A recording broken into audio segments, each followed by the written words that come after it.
Hi everyone, how's it going? I'm Charlie Garcia, and tonight we're gonna probably have a relatively short stream working on the nozzle. For everyone here who's a little bit early, I think we're just gonna spend the first couple of seconds talking about nozzle theory and how that works while I mute this quietly.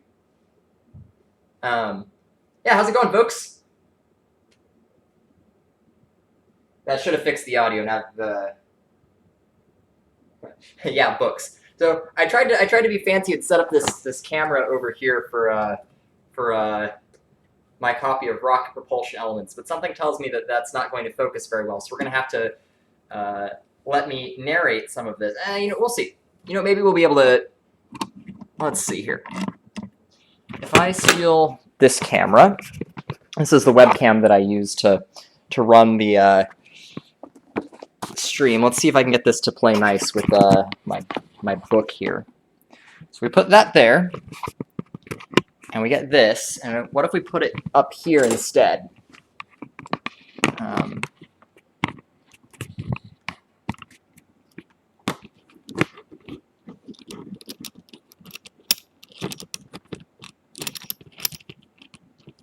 Charlie, are you C-clamping things to your computer? Is that a good idea? Probably not. Is it what I'm doing? Yes. Yes, it is. All right, so we're going to put that right there. And tighten it up.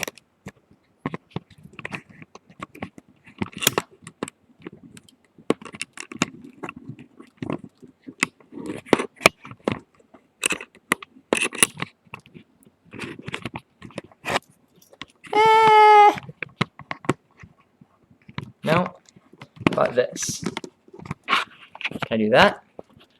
That might work.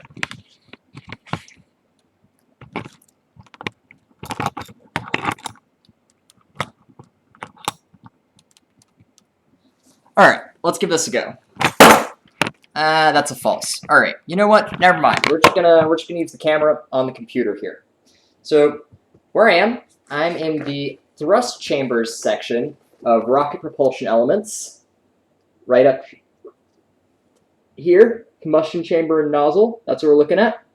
So I'm going to kind of really briefly, first principles, we'll definitely get into that in a second. So I'm going to briefly talk about why I'm redesigning my nozzle for, I think this is the 7th time. So maybe the first thing I'll do is pull up a picture of what the nozzle looks like right now.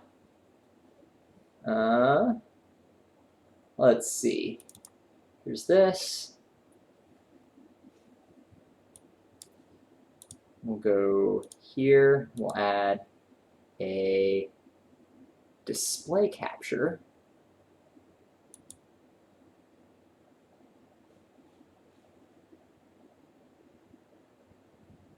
Okay. All right. So we've got this display capture set up.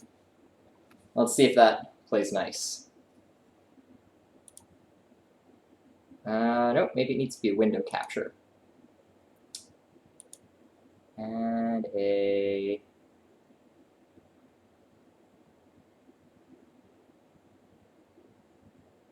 window capture. There we go.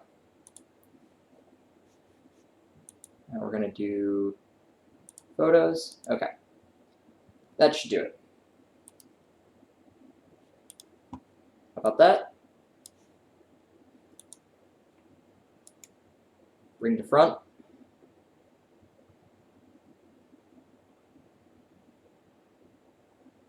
You know what? It's not playing nice, so we're gonna jankify it. We're just gonna add an image. We're gonna browse. Sorry, folks, for the technical difficulties, but I'm trying to show you something I've got here. And to be honest, this whole streaming thing is a little new to me. But it's this one right here. So that should work.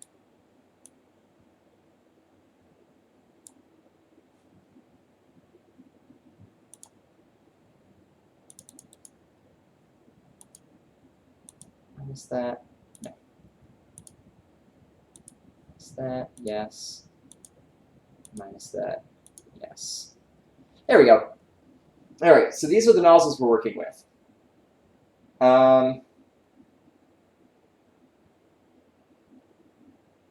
So yeah, so here we've got the nozzle that I've been working on so far, and I want to kind of compare what we've got going on this. So if you look at the additively manufactured one, this is the more mature of the two designs that I've been working on. So this one has kind of been the plan from the very beginning. I've been planning an additively manufactured nozzle. This whole project was kind of predicated around me getting a good opportunity to get some stuff 3D printed. And really the reason I was kind of waiting to have a cheap 3D printing opportunity to do my next liquid engine is I've always wanted to do a regeneratively cooled engine. That's kind of like a design goal for this engine, is to do regen. I've done battleship nozzles before. Those are nozzles that are just kind of cooled by the latent heat capacity of the material. And they're just not elegant. They're not cool. So I definitely want to do regen. So this additively manufactured one weighed like 40 pounds. It was ridiculous. And that's just because it had all of the steel in it, kind of both to take the heat, but also to make the really thick cooling channels, so it had a really low pressure drop. So the additively manufactured nozzle actually had very little pressure drop across it, but a side effect of that was that it ran very hot because the coolant velocity was not very high. So then the next nozzle I worked on was this nickel electroformed over copper. It's much lighter, it's much cheaper, it's much harder to make, but I had more confidence in it working if I could get it made because it's much more similar to a traditional rocket engine nozzle. Now, here's the problem. If you look at both of these, you'll notice that the parameters of the nozzle are almost identical. And that's to be expected. They should accomplish the same thing, right? Wrong. Because when I started designing this engine, the initial combustion pressure was actually supposed to be 850 psi. I was going to do different valves. And this was going to let me pressurize to a higher pressure so I could get a larger expansion nozzle on the engine, and that was going to look cooler. But the secret is it's no longer 850 psi, now it's about 580 psi. The chamber pressure has dropped.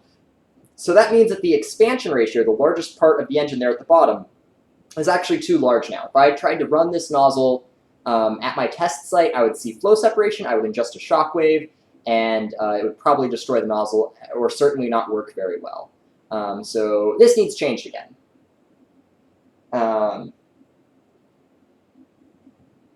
Anyway, so reading the stream comments now as I finally turn to the side. So what we're going to do today is we are going to make a quick update of my rocket model, find new parameters for the nozzle, and then CAD new nozzle design that takes advantage of the new size of the combustion chamber and the new size of the nozzle. So we're changing a couple of things. So in addition to changing the size of the nozzle exit to be smaller, we're also going to be changing the size of the combustion chamber because I was using a design guide for very small rocket engines that suggested a contraction ratio, that is the size of the combustion chamber to the throat. The ratio of that should be about 15. And the reason for that was to get the mass flux through the chamber at a certain value that I was targeting. And additional reading and additional thinking reveals that I am no longer a, quote, small rocket engine. This is a decent-sized rocket engine, which means that I can get away with a much smaller contraction ratio. I don't need it to be 15. I can get away with 10 or maybe even less. And there are a lot of advantages to this, namely less to cool. That is so awesome. I'm very excited about that. Secondly, it will be smaller and therefore cheaper to make. And then number three, then that when I make the whole nozzle smaller, everything will stack up easier and it'll be easier for me to put it together because I can make parts that then slide down over the combustion chamber onto the nozzle. So say, oh, you guys can't see where my mouse is on this. Let me try one more time to get display capture working. Video capture, window capture. Can I just do window capture? Window capture. Can I just add? No, cancel. Can I just add my desktop to this? That's a dangerous thing to do, but media, display capture. Yeah, can I do that? Display 1, capture cursor, defaults. I've really got this figured out, guys. I know exactly what I'm doing, I promise.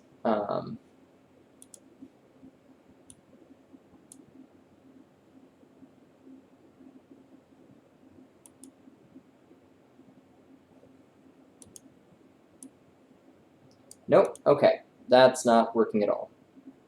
No, don't remove that display. Remove display capture. Anyway, move window capture. Yes.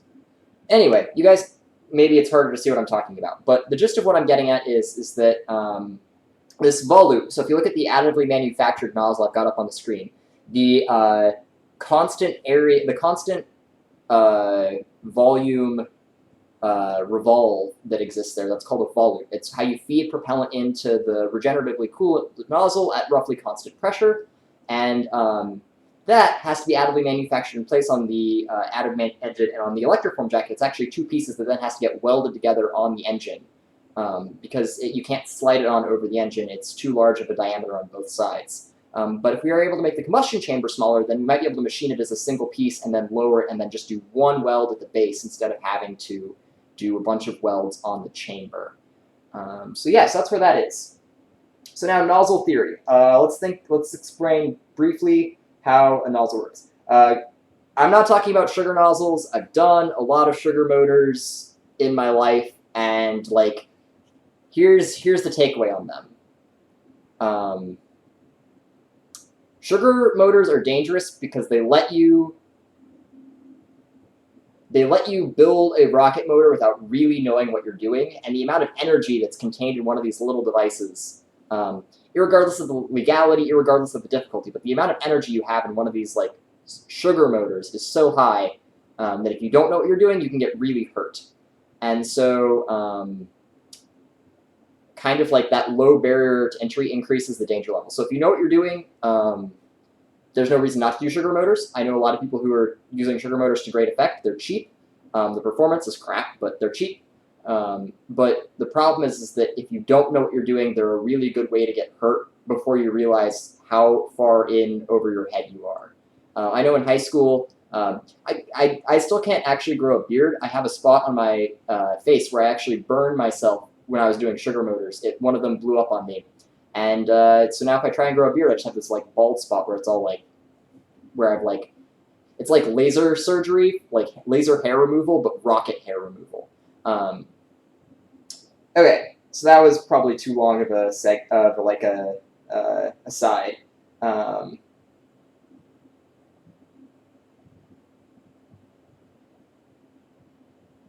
Okay, just kind of fair warning for future streams. Sugar motors are kind of not really something we're going to be discussing on the stream, so I'd appreciate it if you kind of respect that. Okay. So talking about nozzle theory. So you can think about nozzles as a really fancy flow straightener. So when you start, let's see here.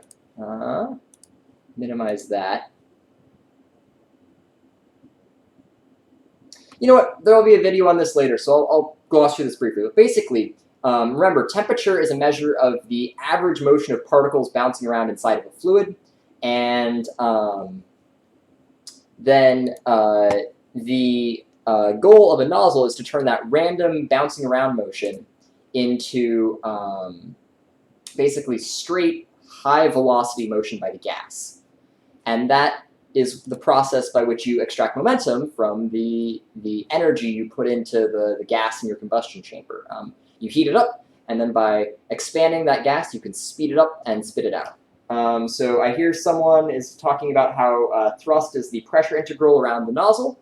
And yeah, that is a way to calculate thrust. But the key is that's not how nozzles work. Nozzles are actually relatively complicated devices. They rely on kind of like two different phenomena to work. The first is conservation of mass. So incompressible gas is an assumption that used to be made by aerospace engineers, and that really stopped being effective about the mid-30s. Like 1935, when I say mid-30s, is when airplanes started moving fast enough that you really had to think about the effects of compressibility on your fluid. But in nozzles, it's really reliant on that. Actually, I've got a model of a nozzle here. So in the converging section over here, as the nozzle gets smaller towards the throat, right here in the middle, all the mass you put in through the injector has to go through the throat. So conservation of mass says that it has to go faster so that all the mass can fit through the lower area.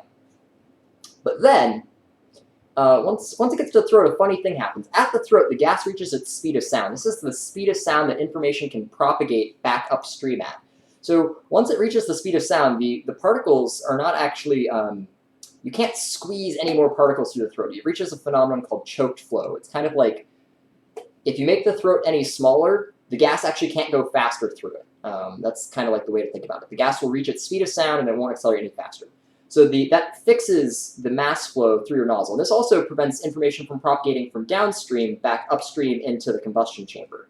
So basically, inside the combustion chamber, it can't know anything about the other side of the throat, because when the gas goes supersonic, you can't propagate information back into the chamber. So like we're talking about with the pressure integral, even if there is like low pressure down here or high pressure down here, the combustion chamber doesn't know about it because this throat kind of blocks that. This is kind of like, think of it as like a firewall for gas particles. They can go through it this way, but they can't go through it this way.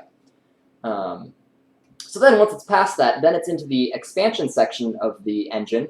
And this nozzle right here, as the flow gets spread out, it actually increases it from the speed of sound to about 3 to 4 times the speed of sound. So that's what happens there. And the mechanisms for that, like I said, there's a video coming soon, Liquid Rocket Engine 6, on nozzle theory.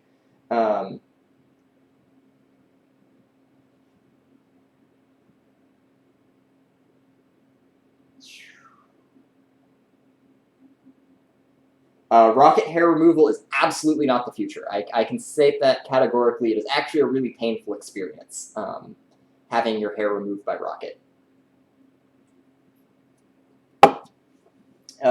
There's in fact no battle scar, which I'm grateful for, keeping my pretty face pretty. Anyway,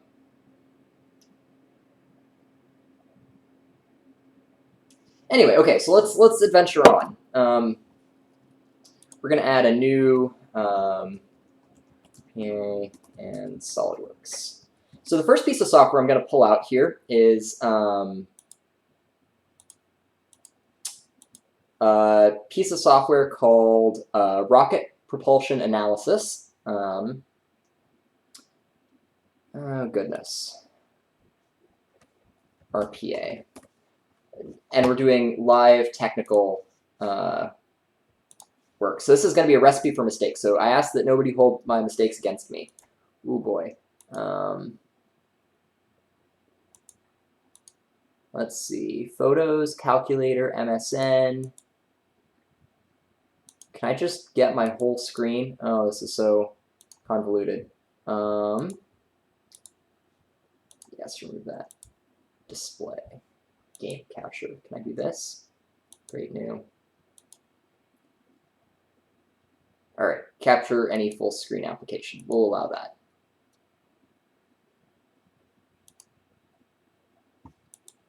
Did that work? Can you guys see what's going on? That's not promising. Let's try that again. We'll try game capture, and we will create new, or PA.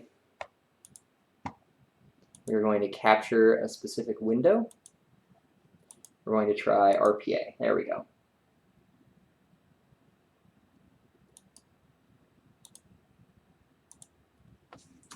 All right, let's see if that works. Can you guys see it?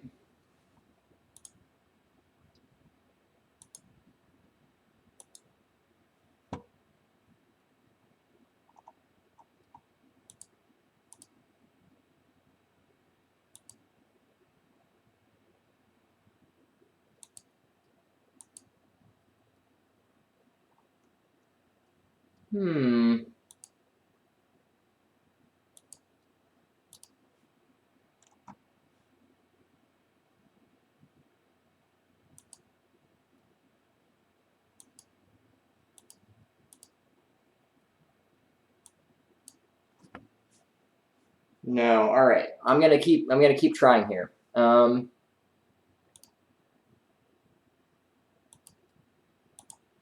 Capture specific window. Rocket propulsion analysis.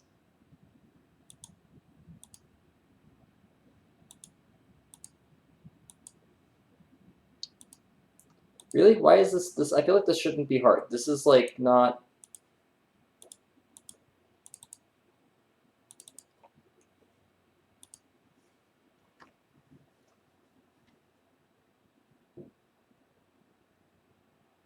At Andreas, I'm not using hydrogen peroxide. I'm using LOX. LOX is much easier. I don't know why anyone would use hydrogen peroxide.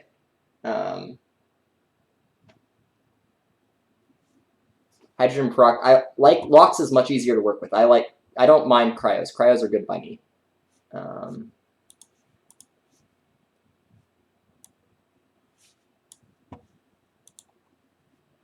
Let's see.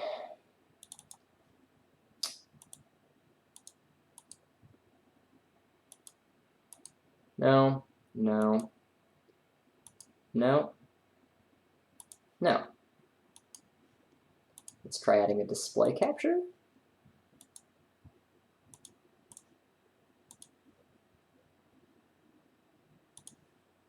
Huh.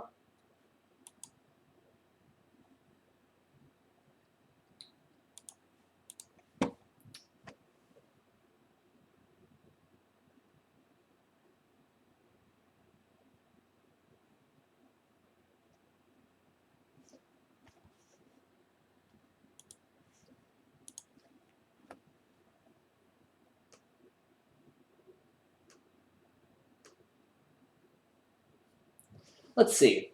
Is that working now?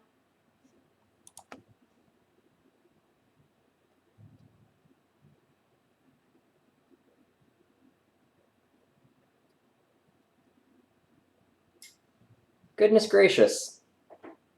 All right, well, until then, I'm going to switch back to something that has a camera on it so you aren't dying of boredom.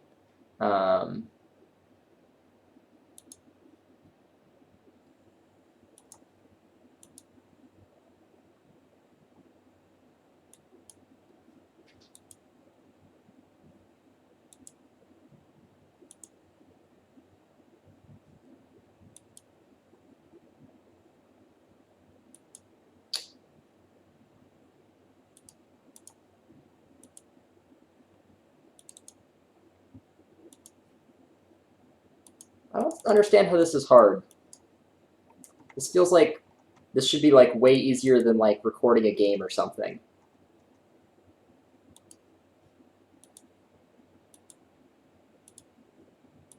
Window RPA.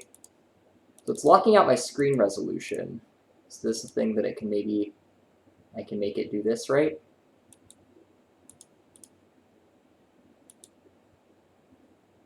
No.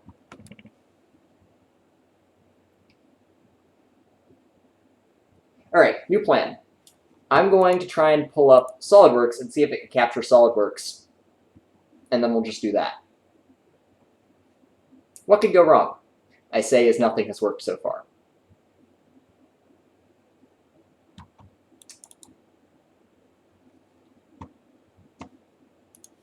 So I'm about to be in for a big pain point, which is that I'm about to either have to buy a new SolidWorks license or switch away from SolidWorks, neither of which sounds like a lot of fun.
I feel like this really shouldn't be this hard.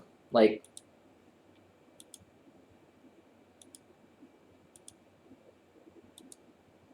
Y.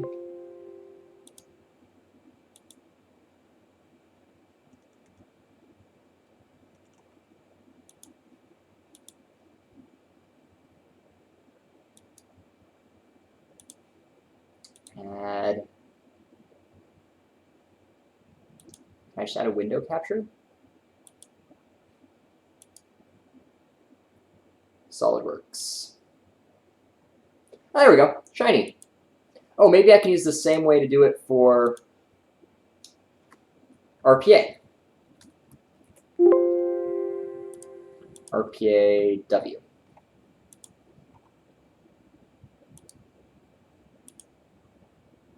Ah, there we go. Okay. We got it, guys. We are back in business.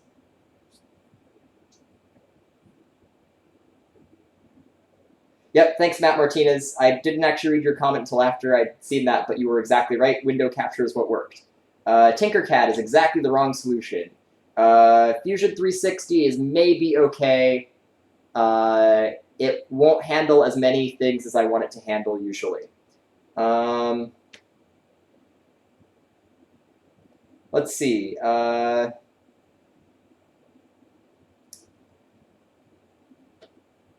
All right, let's get to work. So the first thing we're gonna do is we're gonna pull up my engine. And we're gonna run a sim just to make sure it exists. And then we're gonna come to chamber geometry and come to design parameters. And right here where it says contraction ratio, which is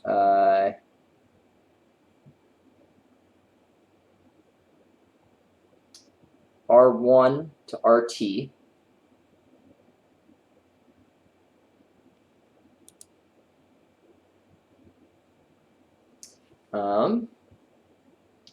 Let's see, so that's RC.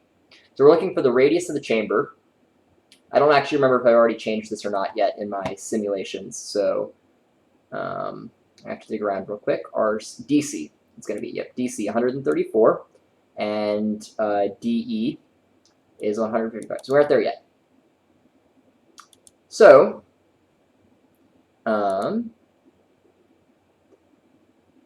this right here, R1 over RT, 1.5. I feel like that's not the right,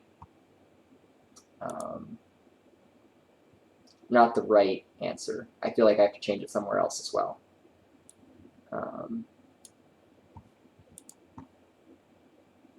Nozzle shape. Fixed pressure, yes.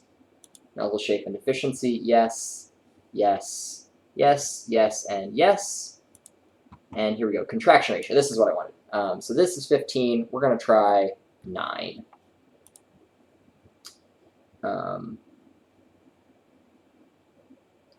And this right here is going to come down to 16. And those are kind of like values that I'm using just for the sake of being.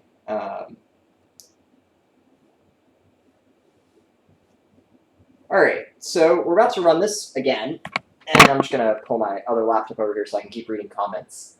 And we'll give this a go. You know what I'm going to do is I'm going to pull my screen-facing cam up to the top so you can keep seeing me. All right, there we go. So we are going to run this.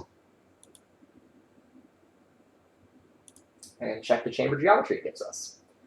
Now with the DC of 101 and a DE of 135, the whole engine is now under 6 inches, which is excellent.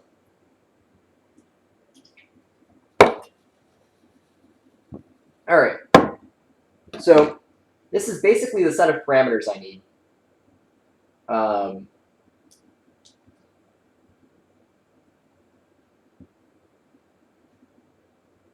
So the nozzle's not as large, so the specific impulse went down. Which is fine. Flow rates went down a little bit, which vaguely makes sense. The other flow is basically so overexpanded that it would kind of make sense that I was losing thrust there. This mass calculation, it doesn't know how to run this. Let's check the thermal analysis and see how hosed I am. Thermal analysis.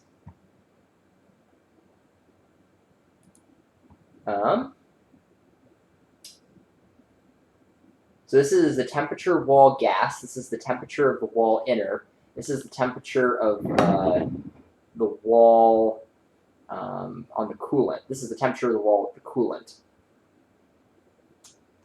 And this is the velocity of the coolant. This is the pressure of the coolant. And so we're doing reverse speed coolant. Ruler of monkeys, I am using 70% ethanol. It's ethanol, but diluted with a little bit of water, so it actually can not instantly melt my engine. So if we look at the injection temperature of the wall coolant, we inject it at 300 degrees Kelvin, which is about what you would expect for a room temperature, like on an average day. And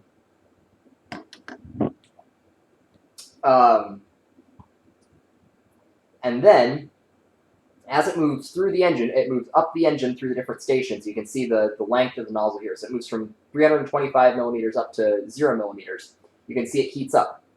So it goes from about 300 Kelvin up to about 470 Kelvin. So really, we're in pretty good shape. This is not awful. This is much better than I was expecting with the other nozzle. The smaller nozzle really lets me use my coolant more effectively. Now, I need to double check all of this. So I have a much fancier Python script that I'm not going to show on stream that lets me play with these parameters more in depth. And the reason I wrote that was because for the 3D printed part, I was somewhat concerned that some of the wall transfer coefficients that this model assumes would not be accurate for the unfinished surface of a 3D printed part. But if I decide to go with the machined copper, obviously that's not a qualm that I have. You can see the pressure drop right here. So we inject it 4.5 megapascals, and by the time it reaches the chamber, it's only at like 4.3 megapascals. So really we're going from that's like 680 psi to 625 psi is what that looks like. 650 psi to 620 psi is what that is. All right, so this computer program is called Rocket Propulsion Analysis. It's got a free trial version if you're interested. And this is how I do a lot of my design work. It's really great. It implements a lot of equations that are just a hassle to work with in like a terminal line. When I do this in Python using my own software, I use a library called Prop Tools. I think you can get it. I think Matt Bernacchia publishes it on the internet if you're interested in using the same Python scripts I use. But so the major changes we're making here: contraction area ratio from 15 to 9, and an expansion area ratio from 20 to 16. Oh, so one other thing we need to check. We need to check and make sure that the pressure at the exit is okay. So that's 0.03 megapascals. So that's 340 kilopascals. That might still be too low. We might need to drop the might need to drop that even more. Yeah, that's 4.3 psi. That's still too low. So we're gonna have to drop the expansion ratio again.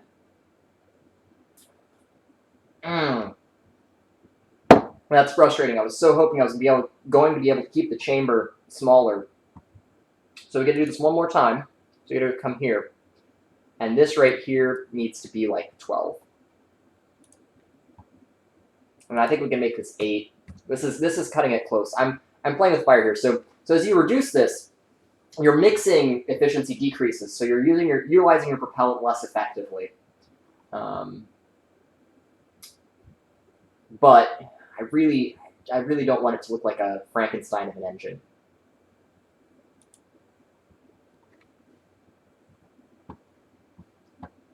All right, so if we go back and we look, that hurt our cooling effectiveness just a little bit, but we're still doing fine. 160 Kelvin won't break anything. If we keep the ethanol pressurized, it shouldn't flash at that temperature, I think. You can see here, this is the flow velocity, so you can see how you make it smaller at the throat station so the coolant flows faster. So you can see here the channels are relatively large, and here the channels are relatively small, so the coolant is flowing, 6 times faster. And you can see that also if you find, let's see, heat flux. Yeah, so the heat flux is highest right here at the throat. So I was just speaking with Tim Dodd the other day, the Everyday Astronaut, about why aerospikes suck as nozzles. And the answer is it's because this right here, this super high heat flux at the throat, is such a large diameter on an aerospike. You just have to cool all of that. And you can see how much hotter the coolant gets right here. So the temperature to cool it, 385 right here, up to 391. So each station it's going up by 6 degrees Kelvin. Whereas down here, in that same station, it only goes up 4, and it's spread out over a much larger area. So it's absorbing a lot less heat. You can just see that right here in the heat flux, total heat flux. So at the throat, it's absorbing like 14 times more heat flux than it is at the nozzle exit. Sorry, I haven't been reading the comments. Let me pull up comments. Okay, what fuel am I using? I already answered that. What computer program is this? I answered that. Name the Python library one more time. It's called Prop Tools. That's Papa, Romeo, Oscar, Papa, Tango, Oscar, Oscar, Lima, Sierra. Ruler of Monkeys. What is my dream job? My dream job would be like chief engineer of Starship. If I could be chief engineer of Starship or Super Heavy, that would be like my dream job. If that doesn't happen, I really want a position where I have the opportunity to work with a lot of different systems on the rocket and get a lot of things done. Speaking of getting a lot of things done, I only have about 45 more minutes to finish this, so I'm going to open up SolidWorks and I'm going to get to work. So we've got our chamber geometry all laid out here. Frog, you are a bad person, but in a very soon, I think I'm going to actually publish a video on aerospike nozzles myself on how to design one. After the actual nozzles video, it'll be like a nozzles part 2. Joe says that phonetic alphabet flex. Absolutely. I'm doing my private pilot's license training right now, so I'm trying to keep up on my my phonetic alphabet. All right. So let's pull this up, and you can see all of my top secret. Oh, you need me to switch this for you.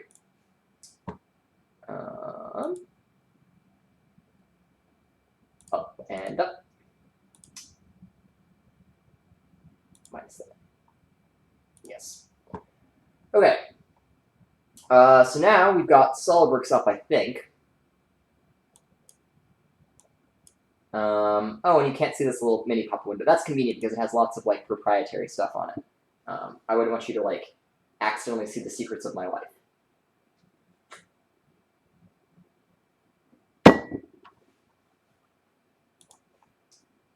Oh, the screen facing cam went away. I'll fix that. Here we go.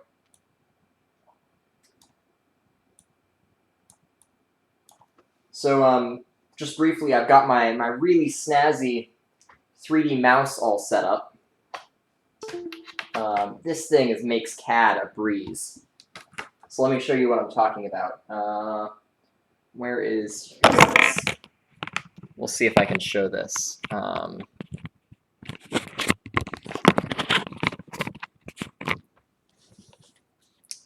So this right here, let's see, that's the Lego cam. So this right here is a Space Mouse Pro, and so you can see it's actually got all these degrees of freedom for me to manipulate the part in. So I can steer it in all directions this way, and it's also got a touch screen and buttons, so I can set it up to take all kinds of inputs from here. So I want to extrude a part, instead of having to click on something, I can just hit the hotkey, which is 7, so that's a hold on the 2. And it'll start extruding parts for me, so I don't have to keep switching all the windows and toolbars on SolidWorks, which is exciting. Okay, do I think Elon Musk is optimistic about Mars colonization in a technical sense? Would it be possible to do engineering-wise? let me put it this way. There's no problem about Mars colonization that can't be solved in 4 years, given a lot of money. The technical problems for Mars colonization are not like, we don't know the physics of this. It's not, we need to launch like a campaign of deep and intricate study. It's like, oh, darn it, OBS is broken.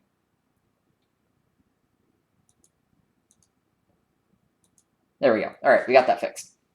So we don't need to like start like a fancy campaign of like basic research to do Mars colonization. We need to like sit down and say, maybe the best way to do it is this, but we don't have the time or the money to do that. So an acceptable way to do it is this. And a lot of the Apollo program was done not with the air quotes best way, but with an acceptable way, and it worked out fine. Maybe there were some things that took a lot of work, right? We had to like basically highly refine the effectiveness of transistors. But by the same token, then we didn't have to, discover NERVA, which was what some people thought we'd have to do. All right, so into SolidWorks. So this is going to be a new part. So we're going to File, Save As, and hopefully you guys can't see my entire internal file structure. If you can, don't steal my computer. There. This is projects. This is in VERS, and this is going to be VERS 101A. VERS 101A, nozzle, small. This all needs to be in all caps. So this is the part number. Nozzle small. And this also needs to go probably in VERS, and this needs to go in 400. So it's going to be 401A. Save. Okay, so we got that all saved. What is the mouse again, Frog? The Frog, it's called a Space Mouse. Space Mouse Pro. Do I watch BPS Space? Yes, I watch BPS Space. In fact, Joe is hanging out with us here in the comments. Thanks, Joe. Hi. I need to move this camera here so like I'm looking at the camera as I read comments. Is that Destin passed away? No, I don't know that. I don't know who you're talking about. Is the mouse is very expensive. And welcome, Thomas. It's nice to have you with us. All right, let's get back to CAD. Then data collection is like a vaguely future problem. But basically, there's going to be a couple of PCBs on the vehicle, and then, a couple of PCBs on the engine and a couple of PCBs on the test stand. I don't have any immediate plans to fly this engine, but I keep harboring it in the back of my mind that I will launch it one day, maybe. So I kind of keep that in the back of my head when I think about how I'm doing this. Frog, I am very happy today. I had a very nice, productive day. I got lots of things done.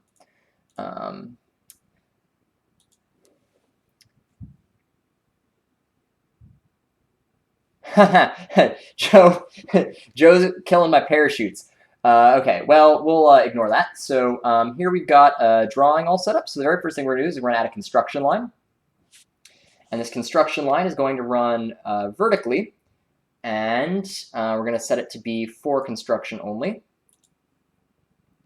Right there. And we're going to give it a length that is the length of the motor, which is going to be LC plus LE. Which, if we look here, is going to be LCIL. So we're going to do this in a couple of sections. So we'll have a 73.49, 106. Ooh, that went up. I'm not sure if I like that. We'll see. Okay, so that's the first section. So this is going to be the length of the exit nozzle. Excuse me. So that's the LE section. So LE is 145.59. So we're going to come here and we're going to add a dimension, which is 145.59 millimeters.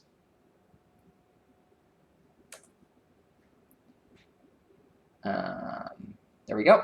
And then now we need to add 2 more construction lines. This is for the length of the converging section, and this is for the length of the cylinder. So the cylinder is the straight part of the nozzle, if you will.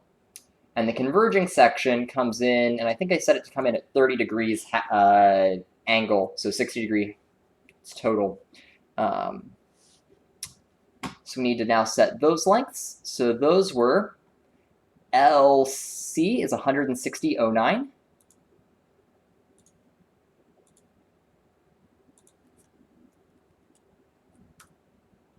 And then LCIL, LCIL, 73.49. No, not that.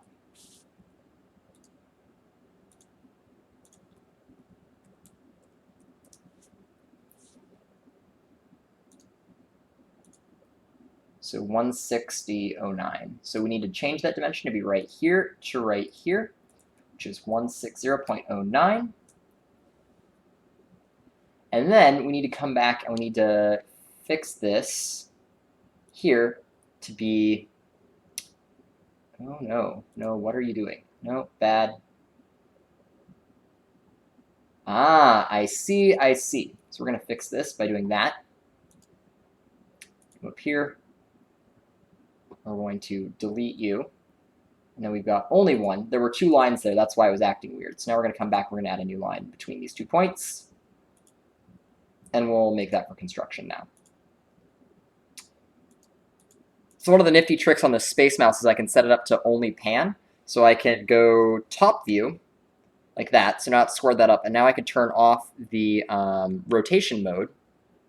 So now, even if I like fat finger the Space Mouse, it still keeps my view perpendicular to the sketch. Okay, so next thing to do, let us be productive. So we come back here, and we need to add this RC section. So there's a cylinder that is L so long, which we already have sorted out, that's at RC radius. And so that RC is going to be DC, so it's half of 94.27. So 94.27 divided by 2. We'll come get a line, and we'll constrain it there, and we'll constrain it there. And this is 94.27 divided by 2 away. So it's 94.27 divided by 2 millimeters, which is right there. You can see this is going to be a really skinny engine, which is kind of maybe why people sometimes go for larger contraction ratios, is so they have a shorter, fatter chamber. And if I was being clever, maybe I would optimize. I would like consider what the lowest total heat load on the nozzle would be by like adjusting the the contraction ratio to see what gave me the smallest surface area to cool. But actually, don't care about that because it seems like the cooling closes. Just double checking that. If I go here, I check the thermal analysis, the temperature of the wall gas. This is always below the melting temperature of copper. So this design closes. And this is also always below the melting temperature of the stainless steel I'm working with. So this design also closes. So this cooling story closes for both the 3D printed and the machined copper nickel jacket nozzle. So both of those stories close. Yes, V2 style. And the reason it is V2 style is because it's a well-studied propellant. It's easy to obtain. It's simple to work with. And it also, I think, is a really pretty flame. RP1 kerosene flames bother me.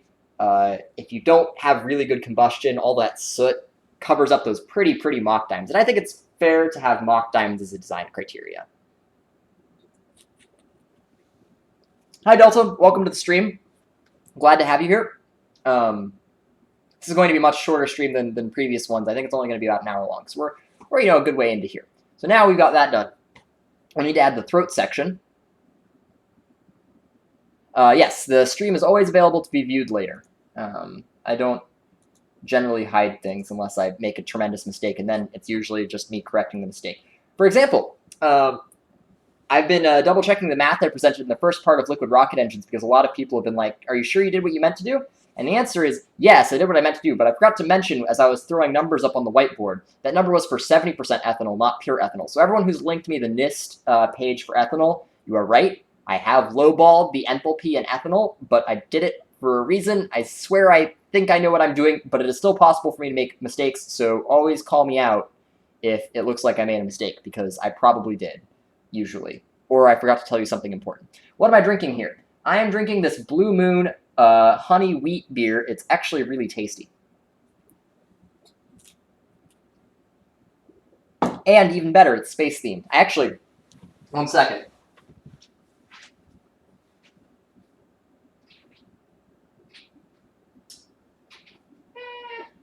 Where's the pipe?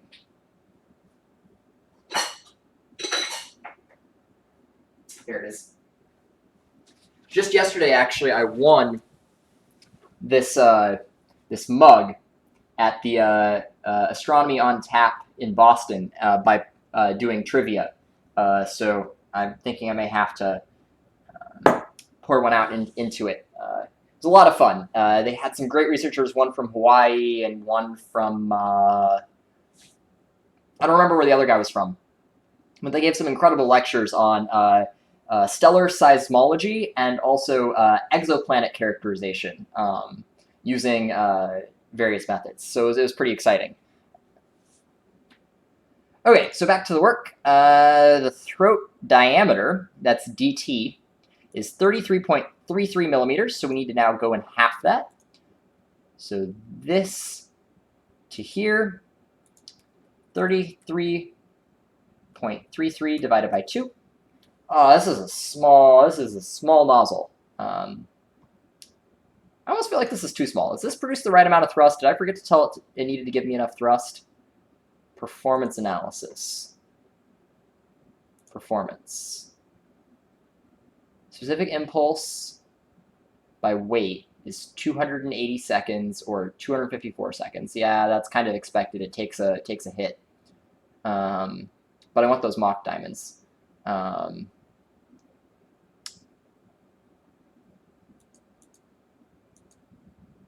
Pressure, temperature, enthalpy.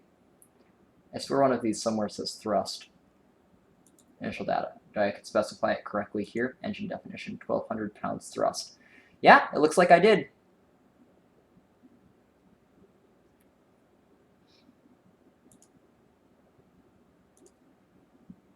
Yep, all that's right. Okay. TC 3100, not bad. Gamma 1.15, that's very good.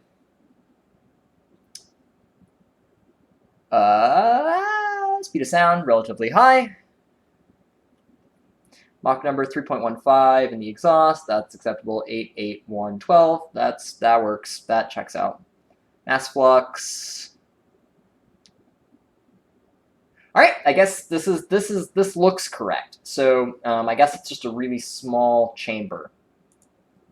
Okay, hi Doc. Tell us what's next for you. Do you graduate yet? No, I have not graduated yet. SpaceX come knocking at your door. I have worked at SpaceX several times. I can't talk about SpaceX. I still have NDAs. I do consulting work as well. So if you are an aerospace company that needs a propulsion engineer or an AS9100 certification representative, or you need help hiring technicians for your integration facilities, I'm your guy, and I have competitive rates. I've run hangar facilities before. I've been responsible for final integration on several vehicles, as well as flight operations, so I can do that for you.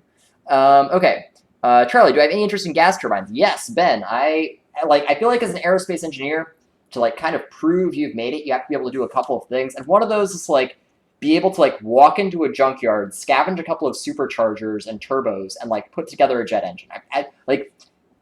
It's not my passion. I like rocket engines more than jet engines, and so if I build a gas turbine, it'll probably be for a gas generator or a closed cycle engine. But building a jet engine just seems like something that needs to be on a bucket list.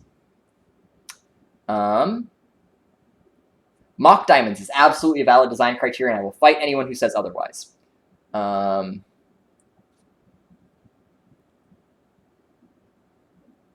One SolidWorks trick is to put the measurement on the other side of the center line. It then uses diameter. Hey, Harold, that's actually a super useful trick. Thank you.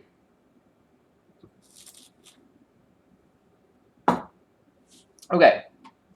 What was I doing? I was building the rest of the nozzle. So now we need to add a construction line down here at the exhaust diameter. So we're going to come here and here. and DT, it's going to be an engine design, chamber geometry, DE, 115.46. That's going to be over 2. Or we'll use our new trick. All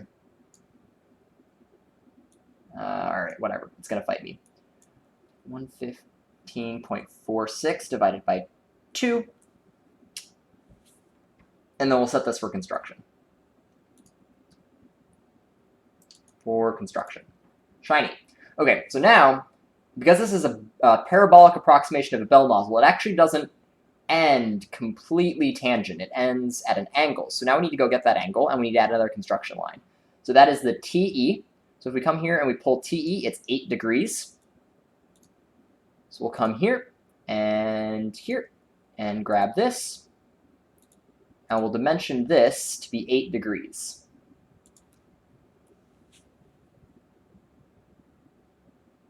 And then we'll come back and we will make this another construction line. Nope. Not that. That. Thank you. Construction. Shiny. Okay. Wow, lots of comments. Michael Bernal, Rocket Propulsion Elements. This book here, it's the Bible. My freshman year of college, the seniors gave us this book, and they signed the inside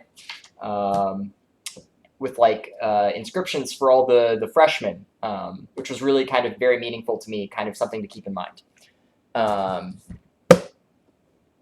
Other things, just a lot of project work. I've done internships at companies where I've done this for a job, done this for a living.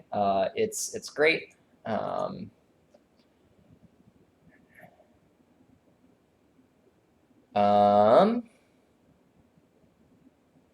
Merlin, basically any not perfectly expanded nozzle can form mock diamonds. It's easiest to form them when it is severely overexpanded. You can also do it if it's severely underexpanded. In my opinion, that nozzle flows into swell structured, so it's not as pretty, but it's definitely a thing you can also do. Just optimally expanded is usually, you don't get to see mock diamonds as prominently. How did I get into consulting and gain experience running hangars? That is probably proprietary, but basically I had some really cool internships that I did pretty well at and kind of did well at. And then I offered those services to other companies that needed similar services. Have I thought about working with Copenhagen Suborbitals? I would love to work with Copenhagen Suborbitals. Actually, I would love to work with Copenhagen Suborbitals. I just don't speak a word of, I think, Danish, and I'm also far away from Copenhagen. But I would love to work with them. If I have anything that's valuable to them, definitely I'd be happy to share. I kind of secretly want to found like a Columbia Suborbitals, where we try and orbit someone as an amateur here in the United States, but that's kind of a longer pull goal. I need resources and a hangar and a team to do that. I definitely can't do that myself. What am I studying at the moment? I am an undergrad at MIT. Nope, I am not in grad school. Let's see. You're currently interning at NASA, and you're going to your freshman year at college, and you're hoping to get yourself into those types of roles during school. Definitely. Gabrielle Roof, student engineering teams, FSAE, solar car, rocket teams, definitely a good place to get experience. I'm jealous, Porky. I only have the 8th edition of Rocket Propulsion Elements. What can I say? I'm behind the times. You got mock diamonds from a soda bottle with alcohol in it. Do you think I was working with too much dangerous pressure? Nitwit, probably not. Those bottles can easily hold, a couple hundred PSI, and they have no expansion, so it's probably fine. Probably. If you die, please don't sue me. Is there any other benefit from cooling compared to pure ethanol? No, there are actually several downsides. Diluted ethanol has much lower performance than pure ethanol. I'm actually kind of secretly hoping that after I test the engine, it turns out that I have enough reserve performance that I can actually switch to pure ethanol instead of diluted ethanol. I get a lot of questions. Yes, I do get a lot of questions. Thank you, Miguel. I'm glad I'm your favorite YouTuber. Hopefully I can keep the YouTube content coming so I can entertain you. Yes, my engine is basically a clone of the BPM-5, except it has a little bit more thrust, so isn't that cool? It is basically a BPM-5. Let's see, any other ones? All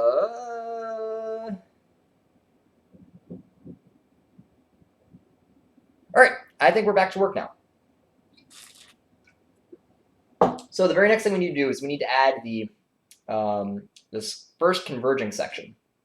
So what we're going to come here, and this B angle is, I think, 30 degrees, or it's 60 degrees, right?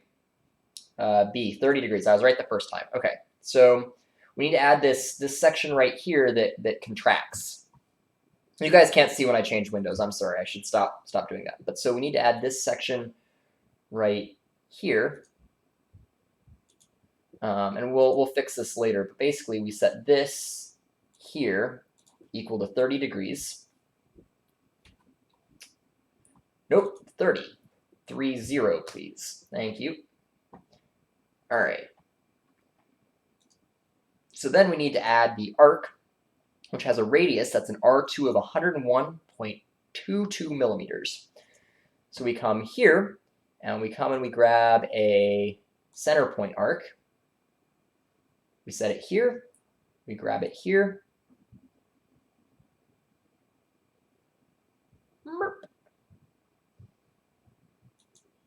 Ah, I have made a mistake. I have sequenced this poorly. So we're going to do this, and then we're going to do this. Like that, so it forces it to be tangent. And then we're going to come and set a dimension here of 101.2 millimeters, which I think was the right number. Did I forget it already? 101.22. So we'll throw another 2 in there. And then we're going to come back here, and we're going to set this to be 30 degrees. And then it should bookkeep everything for us, so we don't have to do the hard math. Bingo, we got it.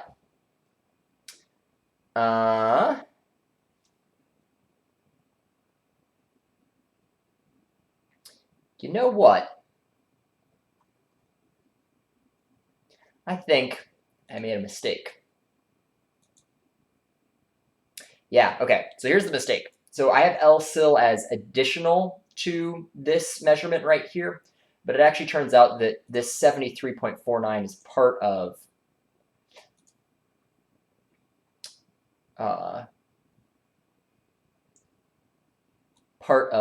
this.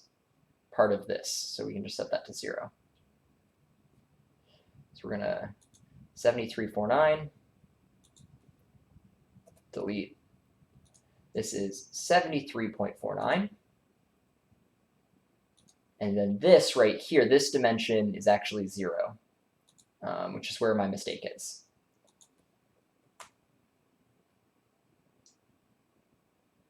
Bingo! All right, that takes care of that. So now what I can do is I can then add this radius in right here.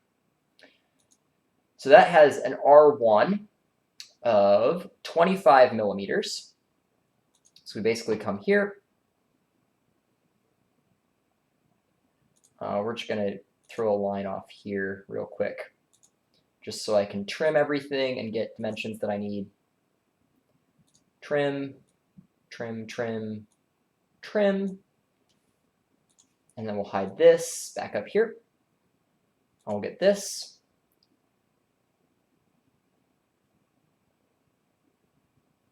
I'll go here. We'll go there. And then we'll go there. Okay, so now this needs a dimension of 25. I'm sorry, a dimension of 25. Sorry, a dimension of 25. Let me say it louder so it will listen. 25. And then this right here needs a dimension of 0.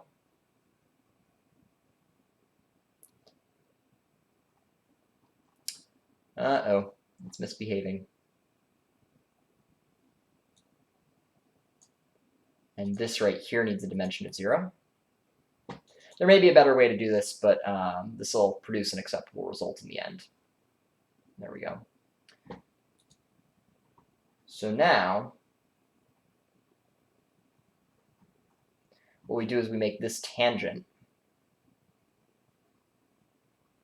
which is going to be an add relation.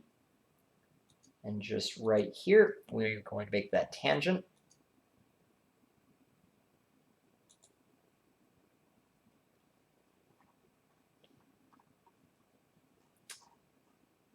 And then we should be able to trim this right here. Hey, it works. Okay. All right, so now I'm going to read comments again, which is that we're working with some people at your school to design a rocket, and your videos help a lot. I'm glad I can help, Nitwit. Just make sure you're double-checking all of my math to make sure that you don't make the same mistake I did. And if you find a mistake I made, please let me know. How come I prefer SolidWorks over an alternative software? Well, Max is a nerd. I know SolidWorks can handle large assemblies. I've regularly done multi-thousand part assemblies in SolidWorks. I have lots of experience with it. I have lots of power user things set up in it. I also like NX. NX is pretty good.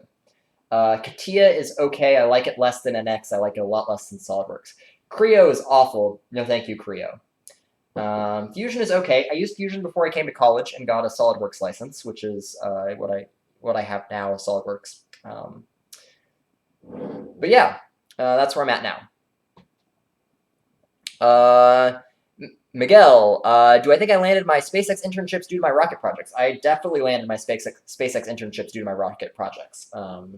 Like 100% for sure, like that was the tipping factor. Why not use RPA's built-in engine curve exporting? Matt, because then I wouldn't be having a live stream and talking to you. I don't know. I'm doing this mostly to discuss nozzles and have fun. If I wanted this to be done, I could have had it done 3 hours ago. But I thought it'd be fun to do a stream. Man. Apparently 62 people have some level of agreement with me, which is, I think, exciting. All right, so now we have just a few more things to do. We've got this radius of the RN, which is 6.37 millimeters. So we'll come grab that.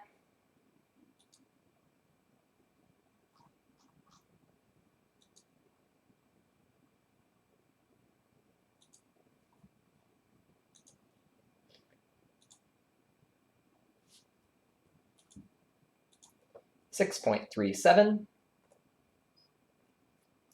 and then we're going to add a curve here, or sorry, a line, and this is going to be a construction line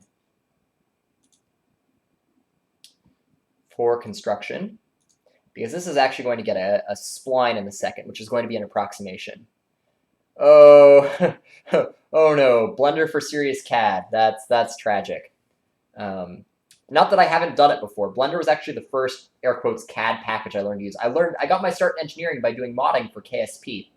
I'm vaguely curious. Is anybody here watching the stream someone who knew me from my KSP mod videos 9 years ago now? I guess 8 years ago now.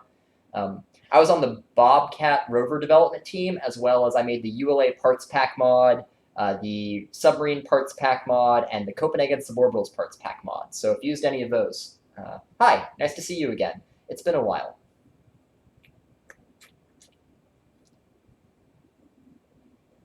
At Ammon Keywall, I'm using the software called RPA. Let me pull it up in OBS real quick. If we do that, see, I'm using the software right here. It just implements some pretty straightforward equations for chamber volume, contraction ratio, and expansion ratio. So it's nothing you couldn't do by hand. It's just tedious. I was telling everyone there's a Python library I use when I don't need a graphical version called Propulsion. Anyway, okay. Shiny. All right, back to this. So now I want to know what the TN is, which is the departure angle. And that is 25.75 degrees. So we'll come back here. And this to this is 25.75 degrees.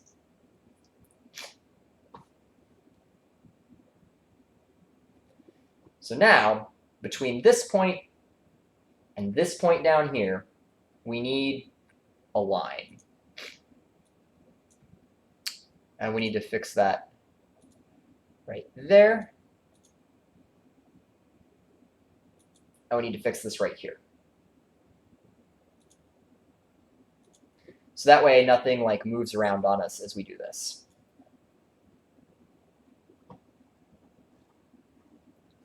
So now, coming from here, we're going to add a curve. And now this is an approximation. So this is an okay approximation, but I would just like to let everyone know that I think it was who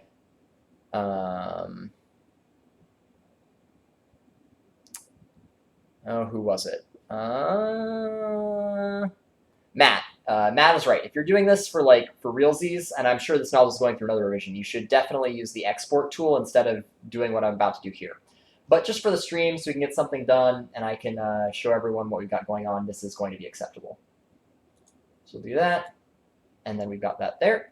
And then what we're going to do is we're going to come here, we're going to add relation between this, and we're going to make that tangent. And then we're going to come up here and just do exactly the same thing between this, and make that tangent. And then we should be good. All right. So now what we're going to do is we're going to exit this sketch.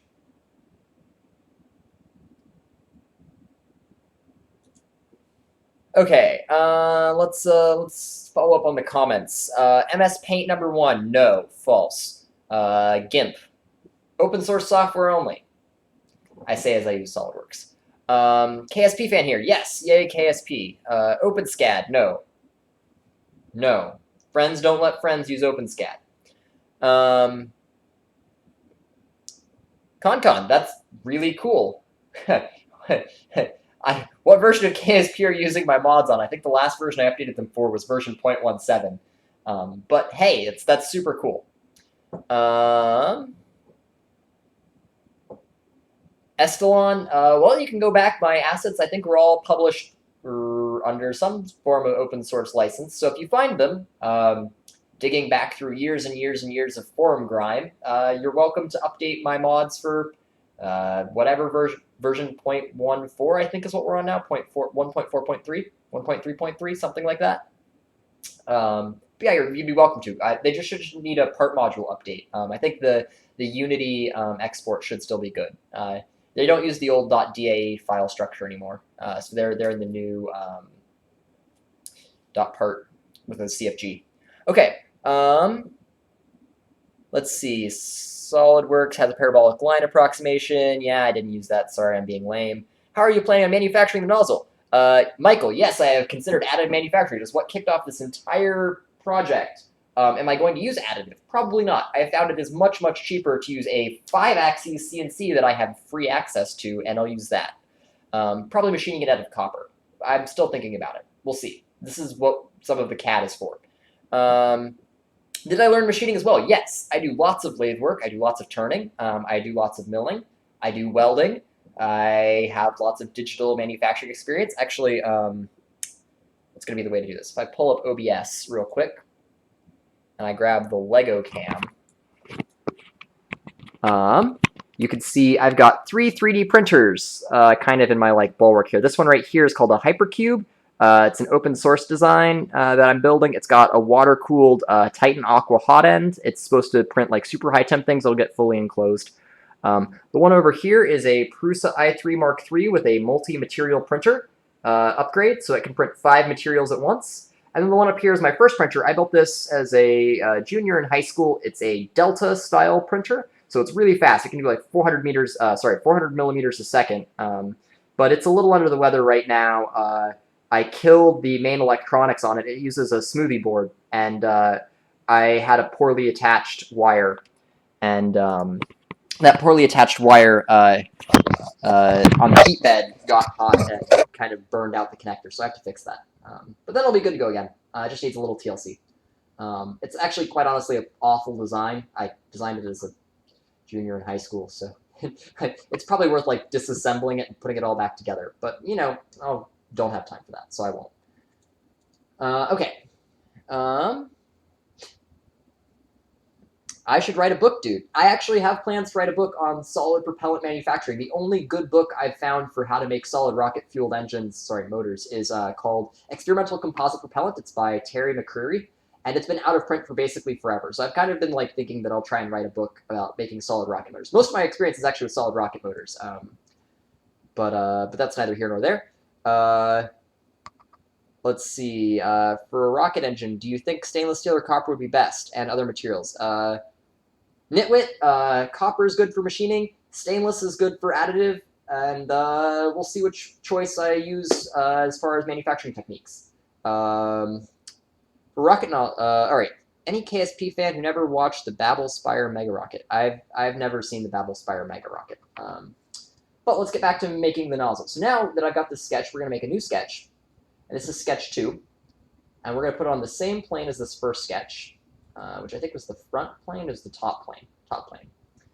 And then what we're going to do is we're going to convert entities, and we're going to convert everything from that first sketch into this sketch. That way, if I have to muck around with it, it doesn't cause problems. All right, so we've got that.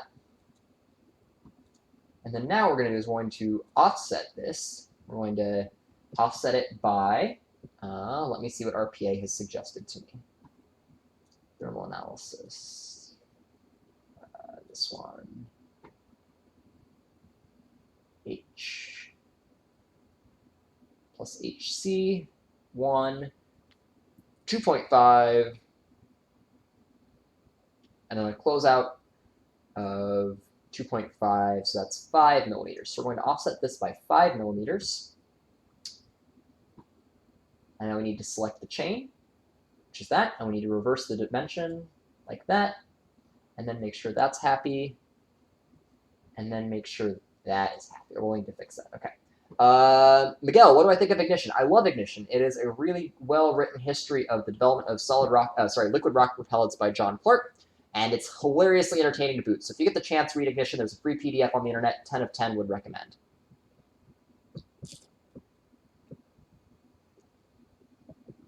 Merlin, while I'm sad that experimental rocketry things are banned, usually there's a legal process for being able to get permission for it, and it's usually for the best. Remember, this is a really good way to get really hurt if you do this wrong. The energy contained in this, we're talking about like megawatts of energy released in like just like single-digit number of seconds. So like the output of like, so MIT has a nuclear reactor on campus, and like the output of this rocket engine will rival the power output of that nuclear reactor, which should just give you some idea of like the level of energy you're dealing with here. Okay, so we got that. So now what we need to do is we need to close this off so we can revolve it. So we've got that there. And then we're going to extend this like that. And then we're going to take this and go right across like that. And then we'll just grab this and trim. And that should be a body we can revolve.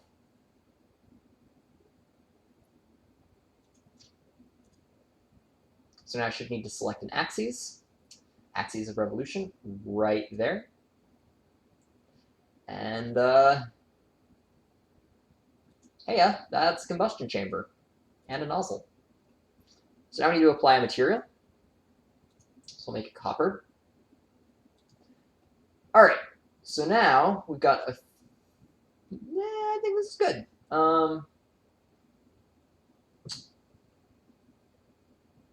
So yeah, this is what the nozzle looks like.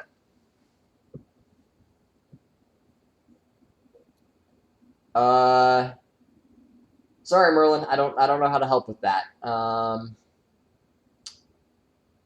Anyway, are there any final questions? This is kind of where I'm going to leave the stream for tonight.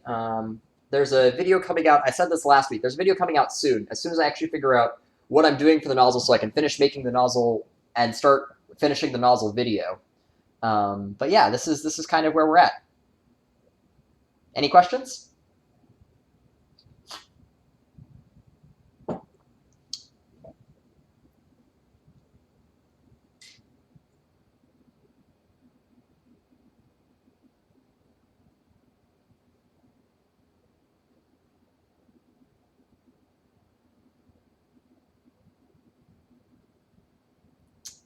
All right, then, if there are no questions, thank you to everybody for watching. It's been a ton of fun. Hopefully now that I've figured out how to actually use OBS, we can have more interesting streams in the future as I work on rocket engine parts, and take care.